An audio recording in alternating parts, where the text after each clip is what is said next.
Сайн байцгаана уу? Өнөөдрийнхөө бичлэгээр бид Джейсон Стэтхэмийн гол дүрдэн тоглосон Адал явдал ширүүн тулаанаар дүүрэн Shelter киног тогж бөгөөд тодорхой тайлбарлан хүрэхэд бэлэн боллоо. Мейсон бол нохоотойгоо хамт аслагдсан далайн арал дээр амьдардаг засгийн газрын хуучин хүйсний алуурч юм. Джесси авга ахтайгаа хамт далаагаар аялдаг бөгөөд дараа нь өөр завинд сууж уг арал дээр ирдэг. Тэд Мейсонд шар ариг хүргэж өгдөг бөгөөд энэ удаад Джесси түүнд зориулан өөрийн гараар хийсэн онцгой бэлгээ үлдээжээ. Мейсон түүнийг өдөр бүр хардагч хизээж төрүүлж үг дуурдаггүй байв. Тэрээр шар аргийг нь авсан ч бэлгийг нь тэнд нь орхичдаг. Тэр өдрийг арх ууж өөрөө өөртөөгөө шадар тоглож өнгөрөөнө. Мөн хүйсний алуурчны амьдралаар амьдарсныхаа дараагаар тэр гэмтлийн дараах стрессийн эмгээр шаналх болсон. Нэгэн өглөө ачаа хүргэж өгөх үед цаг агаар огцон муудаж ихэсэн тул Джессигийн авга ах түүнийг аль болох хурдан буцаж ирэхийг захив. Мейсныг унтаж байхад хаалга тогших чимээ гарах бөгөөд тэр хаалаа нээхэд Джесси зогсож байв. Мейсон хайрцгийг аваад дахиж хизээж энд ирэхгүй байхыг түүнээс шаардсан боловч охин түүнийг зогсоож өгсөн бэлгийг нь аваагүй хийлв. Авга ахтайгаа хамт түүнд хэрэгтэй зүйлсийг нь авчрах гэж маш их хөдөлмөрлөдөг байтал тэр хизээж талахдаггүй гэж охин гомдлоход Мейсон түүнийг тоолгүй хаалгаа хаарчихлаа. Джессигийн сэтгэл маш их өвдсөн ч удалгүй усан онгоцны дууд дохиог сонсов. Түүнийг заврууга гүүх үед шуурга хэдийнэ ихэгчсэн байх бөгөөд шуурга улам ширүүсэж завэ жолоодох ямар ч боломжгүй болов. Тэрээр усан онгоц руугаа очихыг хичээсэн ч байдал улам л дорцоор байв. Авга ах нь туслахаар гарч ирсэн боловч давлгаа хоёр завийг хоёуланг нь мөргөж тэд осонд онлаа. Дотор байсан Мейсон энэхүү аимшигт явдлыг анзаарч тэр даруй гадаршгүй гарав. Тэр хурдны завиндаа сууж тэдэнд туслахаар давхдаг. Джесси дээшээ хүүхийг оролцсон боловч загсны торонд орооцолд нь доош татагдж байв. Мейсон эцэст нь тэнд хурж очиод услуу үсэрдэг. Тэр Джессиг олсон боловч охин ухаан алдсан байсан тул торонд орооцолдсон байдлаас нь салгах гэж нилээд зүдрв. Тэр мөн охины авга ах аль хэдийнэ нас барсныг анзаарчээ.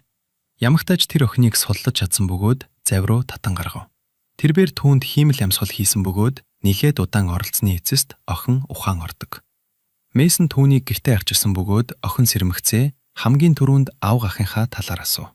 Тэр хэсэг чимээгүй байсны эцэст авга ах нь нас барсан болохыг хэлдэг. Охин энэ хорвоо дээрх цорын ганц ойр додны хүнээ алдсандаа цөрхрөн уйлж эхэлдэг. Нэгэн өглөө Мейсон охины шархыг шалгахад байдал улам дорцсон байв. Дараа нь охин түүнээс энэ аимшигт явдлын дараа яагаад эрх баригчид цагдаад мэдэгдээгүйг асуулаа. Тэр тусламж дуудахыг гуйсан боловч Мейсон түүнийг үл тоож зүгээр л амархыг хүсв. Охин аажмаар түүнээс айж эхэлсэн бөгөөд гэр бүлийнх нь түүнийг хайх учраас өөрийг нь ингэж хорж чадахгүй гэдгийг хэлв. Мөн тэрээр олон жилийн турш арал дээр гав ганцаараа амьдарч байгаа болохоор түүнийг галзуу амтан байна гэж хэлдэг. Гэвч Мейсон түүний ээж хэдэн жилийн өмнө нас орсон.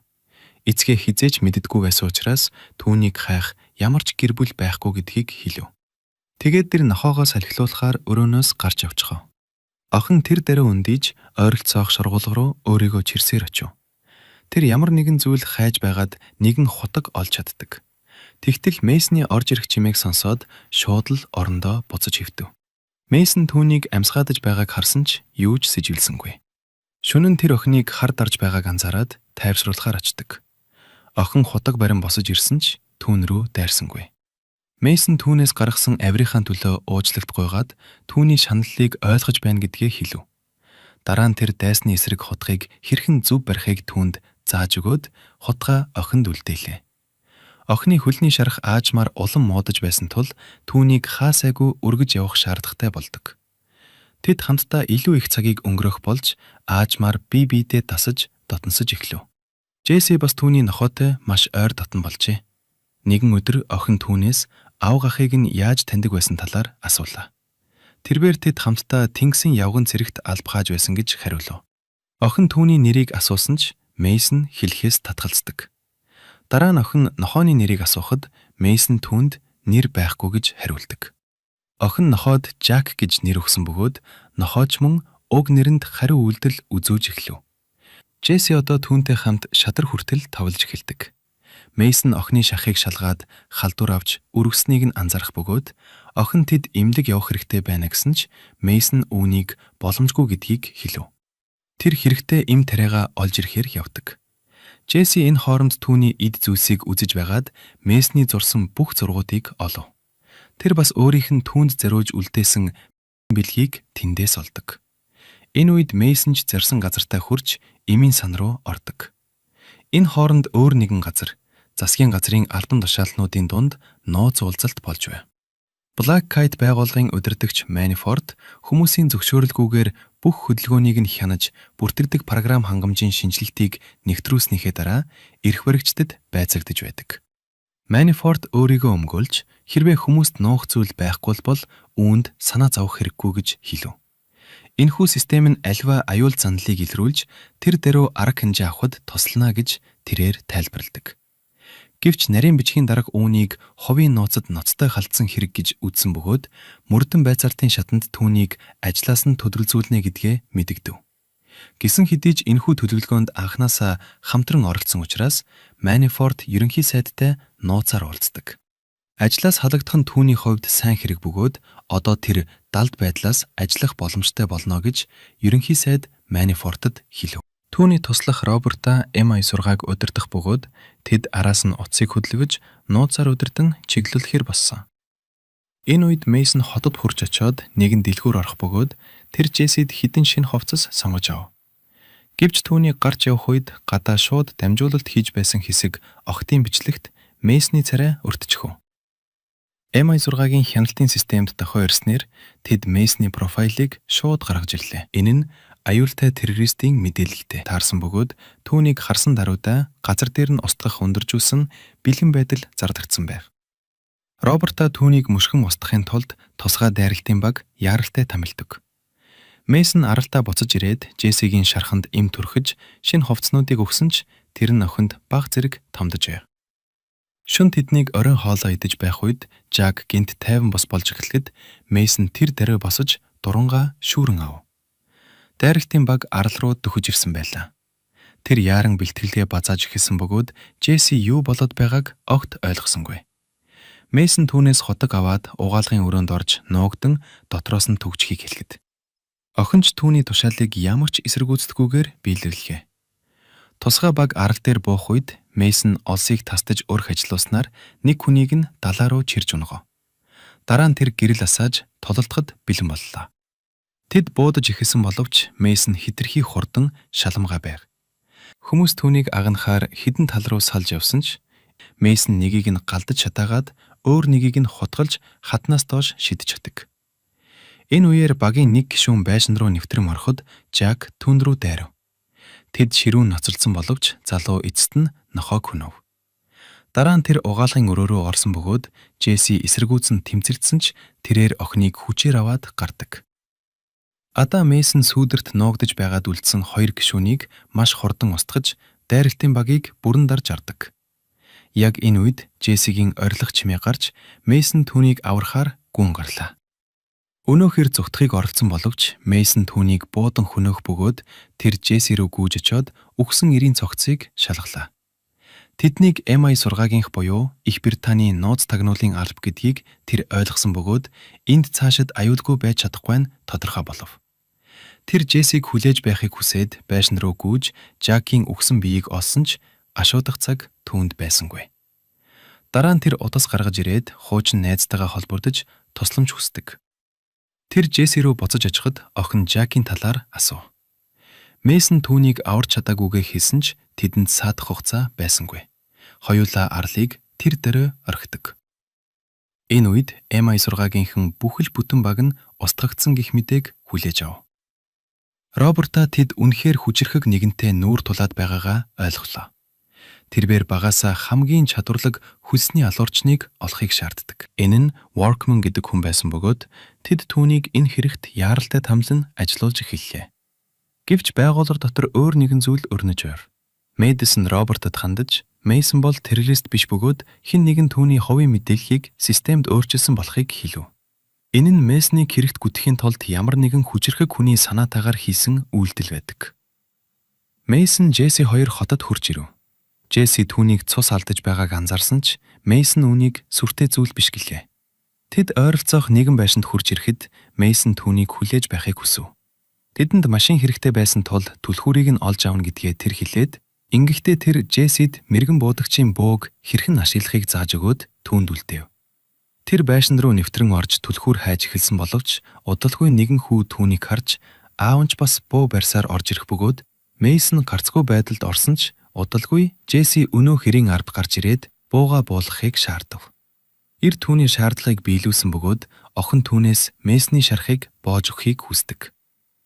MI6-гийн Мейсны жинхэнэ профайлыг гаргаж ирэхэд тэрээр ч мөн адил тэдний байгууллагын MI6-гийн нэг хэсэг байсан бөгөөд 10 жилийн өмнө тололдооны үеэр ам өргөцсөн гэж зарлагдсан байсныг олж мэдэв. Яагаад хэн нэгэн өөрсдийнхөө хүнийг ингэж гүтгэх болов гэх хэрэгэлзээ Робертгийн толгой төрнө. Тэд мөн түүний гүйцэтгэж байсан даалгавруудын мэдээлэл рүү нэвтрэхийг оролцсон боловч системээс бүрэмсэн устрагдсан байлаа. Яг энэ үед тэдэнд нэгэн хүүгээс тусламж хүссэн дуудлага ирж аавыг нь зэвсэглсэн хүмүүс барьцаасан тухай мэдэгдэв.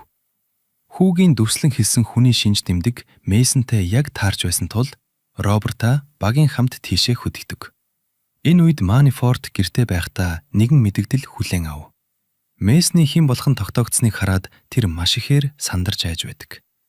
Роберта Мейсны жинхэнэ мэдээллийг багийнхандаа өгөөд түүнийг байцаахаар амьдаар нь баривчилж авчрахыг тушаав. Гэтэл Манифорд хөлсний алуурчин Workman руу нууцаар зурус бичиж энэ хэрэг түүний хувьд хувийн чанартай бөгөөд үүнээс хойш зөвхөн өөрийнх нь тушаалыг дагах ёстойг анхааруулав. Workman удирдлагынхаа үгэнд орсон бөгөөд Манифорд түүнд Мейсон болон охиныг харсан даруйдаа газар дээр нь устгах тушаал өгдөг. Байшинд өнөөхөр Мейсны шархыг оёж дуусгах бөгөөд Мейсон тэдний ачааны машин хэрэгтэй байгааг хэлээд явхад бэлтгэж эхэлдэг. Гинт тэр хүүн хаанч харагдахгүй байгааг анзаарав. Хүү доошоо бууж ирээд цагдаа дуудсан гэдгээр хэлэх ба удалгүй цагдаанаар байшинг тар талаас нь бүслэв. Өнөөхөр хаалга тайлахаар гүйхэд Мейсон түүнийг зогсоохыг оролцсон боловч тэр хаалга онгоолгоод Workman-д буудувчихлаа. Үүний дараа Workman цагдаа нар руу нэг нэгээр нь буудаж эхлэв. Мейсон Джесси хоёр арын хашаагаар дамжин зүхтах зам гаргадаг. Гарах замд нь цагдаа нар дайрсан ч Мейсон тэднийг нэг нэгээр нь устгаж байв. Роберта Workman-тай холбогдохыг шаардсан ч тэр аль хэдийн багтаага холбогдох бүх холбоогоо тасалсан байлаа. Мейсон Джесси хоёр цагдаагийн машин цуугаад хордхон эндээс зүхтах боловч удалгүй Workman ч бас тэднийг араас нь мушгиж эхэлдэг. Тэр машинаараа тэднийг мөргөхийг оролцсон боловч бүтээгүүтмэгцээ тэдний зүг буудаж эхлэв.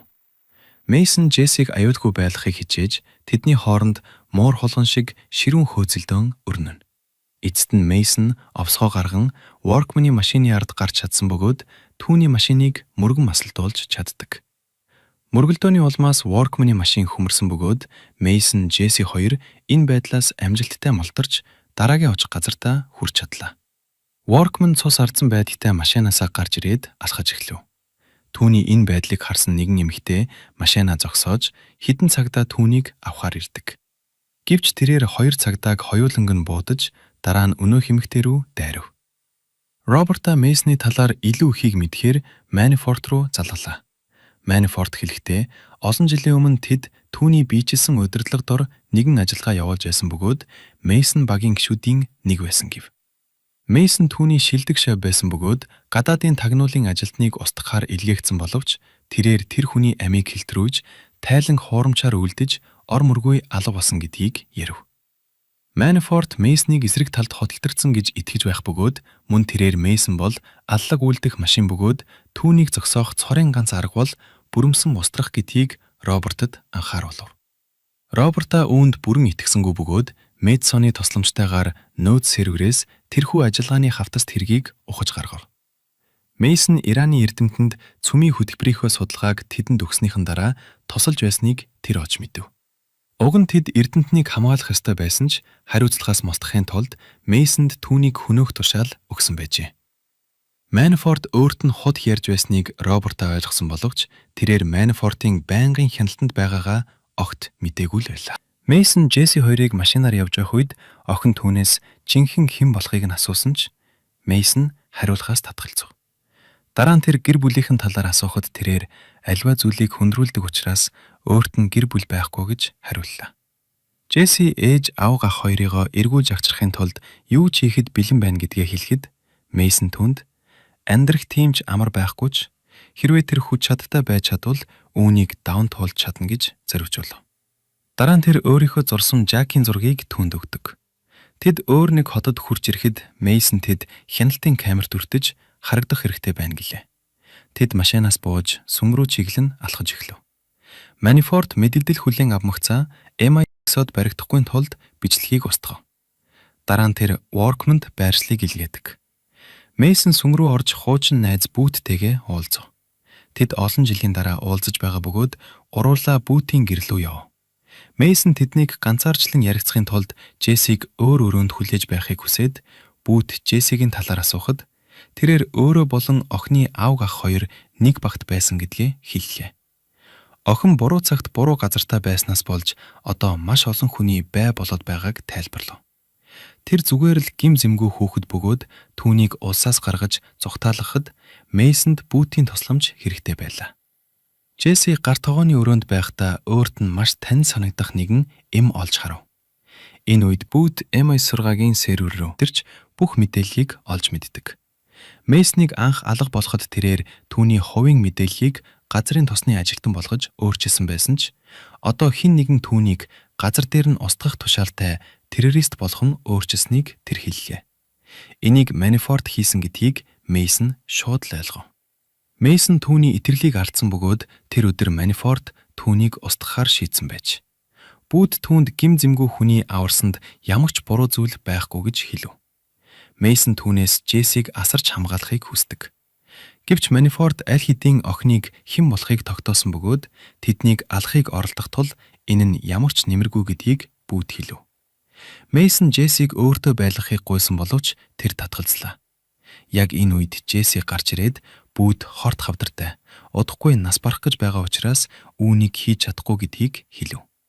Тэр угаалгын өрөөнөөс өнөөх имийг харсан бөгөөд энэ нь хорт хавдраар өнгөрсөн ээжийнх нь уудаг байсан эмтэй яг адилхан байжээ.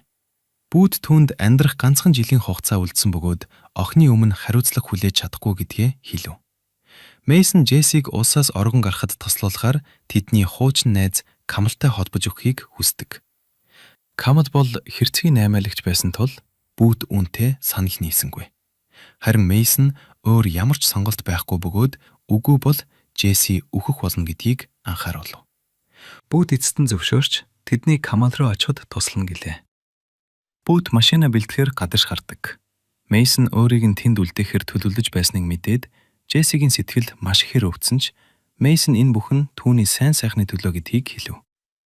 Яг энэ үед гадаа чимээ гарч Мейсон Джессиг ханны ард нуугдахыг хэлээд тэр тулалдахад бэлтгэх ба Workman тэр даруй гал нээж эхэллээ. Мейсон түүн рүү тавир унагсан ч энэ нь түүнийг номхруулахад хангалтгүй байр. Тэдний хооронд ширүүн тулаан өрнөх боловч удалгүй Workman Мейснийг дийлж түүнийг хөнөөхөөр зэхэх үед Джесси түүн рүү буу толгодог. Workman Мейснийг орхиод охины зэвсгийг булан ав. Мейсон тэр даруй хадаасны буу шүүгч аваад түүнийг буудав. Тэд хоёул гүн гарч машинд суух бөгөөд Workman тэдний араас гүйж буудсан боловч тэд зогтож амждаг. Тэрээр Манифортоос даалгаврын талаар зурус хүлээн авах бөгөөд амжилтгүй босноо түүнд мэдэгдэв. Тэд дахин сүм дээр ирэхэд Бүүт тэдэнд бүх хэрэгцээ зүйлсийг өгөөд хөдөллөө. Замдаа Джесси Workman дахин гарч ирэх тул түүнийг хөнөөх хэрэгтэй байсан юм гэж хэлв. Мейсон удахгүй түүнийг илүү аюулгүй газар хүргэж өгнө гэдгээ хэлдэг. Джесси түүнийг тэр арал руугаа буцаж очиж болохгүй. Учир нь тэд түүний араас дахин ирэх болно гэв. Гэвч Мейсон охиныг аюулгүй байлгах цорын ганц арга зам бол өөрөөс нь хол байх явдал гэдгийг тайлбарллаа. Оройн тэд эцэст нь нэгэн шөнийн клубт хурж ирэв. Энэ үед MI6-гийн төв дээр Мэдсэн Робертд хэн нэгэн гаднаас тэдний сервер рүү нэвтэрч байгааг мэдэгдлээ. Мэдсэн хулгайгаар нэвтэрч буй хэрэглэгч хэн болохыг олж мэдэх төлөвлөгөө боловсруулжээ. Энэ үед Мейсон шөнийн клубт очих боловч хамгаалагч түүнийг оруулахгүйг хичээв. Мейсон түүнийг маш хурдан дарж унгаагаад боссдоо өөрийнх нь талаар дуулгахыг шаардав. Энэ бүхэн хяналтын камерт бичигдэж Манифортод дохиочлоо. Тэр даруй систем рүү нэвтэрч мэдээллийг устгахыг оролдсон боловч хандлагтыг нь хаасан байв. Мэдсний урах амжилттай болж Роберта эцэст нь жинхэнэ буруутан бол Манифорт болохыг илрүүлдэг. Мейсон клуб руу орж Камалтай уулзан Джессид шинэ бичиг баримт болон түүнийг улсаас оргон гарлах арга зам хэрэгтэй байгааг хэлв. Камар татгалзсан боловч Манифорт түүний араас мөшгөөд зогсохгүй, сая хаалгаар орж ирэх үед хяналтын камер түүнийг бичиж авсан тул туслахаас өөр аргагүй гэдгийг Мейсон тайлбарлав. Ердөө 10 минутын дотор MI6 болон хөлсний алуурчин Workman тэднийг устгахаар ирэх бөгөөд энэ нь Камлын бизнесийгч бас бүрэмсэн сүйтлэх байлаа. Хэрвээ тэр Джессиг зүгтахад тусалбал хариуд нь Мейсон Манифортыг хөнөөж дахин хизээж бизнест нь саад болохгүйгээр зохицуулах болно гэж амлав. Камал үүнийг зөвшөөрч тэднийг өрөөндөө хүлээж байхыг хүсв. Джесси түүнээс хамт явахыг гуйсан ч Мейсон татгалзлаа. Охин түүнийг өгөхийг хүсэж байна гэж буруутгав. Мейсон энэ хорвоо дээр хинж байхгүй учраас өөрийнхөө амьдралд огтхон ч санаа зовхгүй байгаагаа хэлв. Мөн тэрээр Джессиг үүнээс хавьгүй хүчтэй тул амьд үлдэж чадна хэмээн зэрэгжүүл. Роберто тэднийг хоёуланг нь аюулгүй гаргаж авахын тулд хүмүүсээ илгээсэн байдаг. Нөгөө тэгүр Манфорт тэднийг газар дээр нь устгахаар тусгай дайрагтын хүмүүсээ явуулж байв. Камал тэдэнд шинэ бичиг баримт өгч Мейсоноос Джессиг усан зогсоол дээр хүргэж өгөхийг хүсв. Түүний тэндээс тосож аваад Испани дахь аюулгүй байшин руу явуулах төлөвлөгөөтэй байдаг. Энэ үед Роберто хэдэн хүн дөнгөж сая орж ирснийг анзаарсан ч тэд MI6-гийн биш, харин Манфортын хүсний алуурчид болохыг ойлгов. Мейсон бүжгийн талбай руу гарч ирэхэд түүнд рүү нэгэн нэр дайрсан боловч тэр түүнийг унгаж бууг нь булан ав. Дараа нь тэр баарны эргэн тойронд аажмаар алхаж ямар ч шуугаан дэгдэхгүйгээр нэг нэвээр нь устгаж эхлэв. Гэвч удалгүй энэ нь жинхэнэ тулаан болж хувиран эмх замраагүй байдал үүсч Джесси түүнд туслахыг оролцсон ч дайснуудын эсрэг ямар ч боломжгүй байв. Аажмаар тэд бие биесээ салж холдон нэгэн нэр Джессиг хулгаарчхав. Тэр гүн гарч Джессиг фургон машинд суулгадаг. Мейсон бүүтийн тусламжтайгаар гарч чадсан бөгөөд бүүт түүнд Джессигийн хаана байгааг хэлж өгдөг. MI6-гийн баг ирсэн ч Мейсон ялагдшгүй байлаа. Тэр тэднийг аргалж сүүлчийн хүсний алуурчингч бас устган фургоныг онгойлгож Джессиг аврав. Удалгүй Workman тэнд хурж ирсэн боловч тэд хоёул скутер унаад зүхтаж амжив. Тэд эцэст нь усан зогсоол дээр хурж ирсэн бөгөөд унаач мөн ирсэн байлаа. Тэдний салах яс гүйцэтгэх цаг болсон ч Джесси татгалзав. Тэр түүнгүүгээр амьдарч чадахгүй бөгөөд түүнийг авармаар байна гэдгээ хэлэх боловч Мейсон өөрийгөө хэтэрхий гүн намагт унсан тул түүнд ямар ч аврал байхгүй гэлээ. Яг энэ үед Workman хурж ирээд тэдний зүг буудаж эхлэв. Мейсон тэр даруй Джессиг завь руу явуулснаар охин тэндээс амжилттай зүхтаж чаддаг. Удалгүй хоёр эрийн хооронд ширүүн буудагцаан эхлэх боловч тэдний сун дуусаж өөр өөрсдийн сонгосон хүйтэн зэвсгээ барин авч халз тулалдахаар болдог.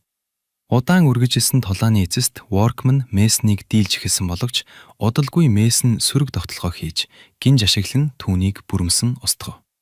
Энэ үед Манфорт гэртээ арх угаад сууж байх бөгөөд тэрээр цонхоороо гадаг шартал хамгаалагч нар нь бүгд өгсөн байхыг олж харна. Мейсон гинт өрөөнд нь гарч ирэв. Манфорт түүнийг өөрийнх нь хамгийн шилдэг шав байсан ч тэднээс уруух замыг сонгосон гэж буруутгав. Мейсон зүгээр их нэг гимгүү хүний амийг аварсан гэдгээ хэлсэн ч улс төрийн хувьд үргэлж шудар байх боломжгүй гэж Манфорт хэлдэг. Тэрээр Мейснийг тэдэнтэй дахин нэгтгэхийг санал болгож гаргасан бүх алдааг нь уужилж чадна гэв. Гэвч Мейсон түүний хийсэн цорын ганц алдаа бол 10 жилийн өмнө Кох дараагүй явдал байсан гэж хэлээд түүнийг шууд буудан хөнөөдөг. 3 сарын хугацаа өнгөрч Джесси Испанд аюулгүй суурсан байдаг. Мейснийг түүний араас заавал ирнэ гэж итгэж байсан тул Роберто охиныг холоос ажиглаж хянсаар байлаа. Гинт нэгэн бариста гарч ирээд Джессид жижигхэн илгээмж өгч нэгэн хүн түүнд үлдээснийг хэлв. Охин тэр хүнийг хайсан боловч эргэн тойронд хинж байсангүй. Тэр илгээмжийг онгойлгож үзэхэд нэгэн шатар байдаг. Мейсон хүмүүсийн нүднээс далд байгаа хэдий ч өөрийг нь үргэлж харж хамгааж байгааг охин энэ үед ойлгодог. Сонирхолтой киноны товчлолыг цаг алдадаггүй хүлээн авахыг хүсвэл манай сувагт subscribe хийж хонхоо идэвхжүүлээрэй.